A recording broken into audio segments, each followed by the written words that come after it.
une agression violente et odieuse.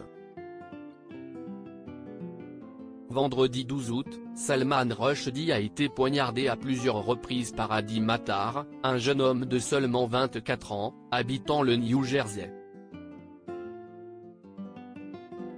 Il a bondi sur le romancier de 75 ans, alors que ce dernier était sur la scène d'un centre culturel à Chautauqua, dans le nord-ouest de l'État de New York. Depuis, l'écrivain est dans un état grave après avoir été opéré en urgence. Depuis les années 1980, il vivait sous le coup de menaces de mort en raison de la publication de son célèbre ouvrage, Les versets sataniques. Ce livre, publié en 1988, va alors très vite enflammer le monde musulman en raison de certains passages potentiellement clivants. Les plus rigoristes des pays musulmans, à commencer par l'Iran, considèrent le livre comme blasphématoire du point de vue de l'islam. À l'époque, l'ayatollah iranien Ruhollah Khomeini avait publié une fatwa contre lui appelant à sa mort.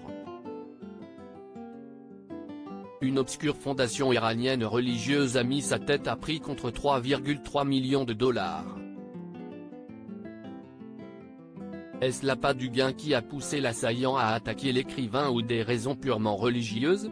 Pour l'heure, le jeune homme a été arrêté par la police et va être interrogé sur ses motivations. L'agression du romancier Salman Rushdie a suscité une vague d'indignation à travers le monde, notamment en France.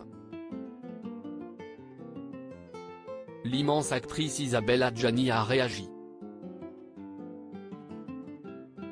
Il faut dire que la star a de longue date apporté son soutien à l'écrivain.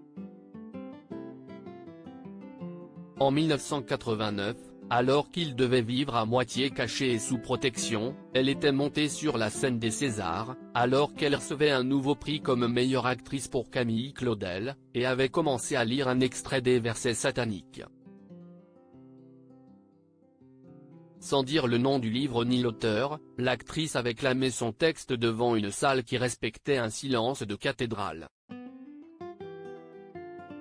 Elle n'avait alors donné les détails qu'à la fin. Une sorte de manière de concrétiser publiquement son soutien et de prouver qu'il n'y avait rien de blasphématoire.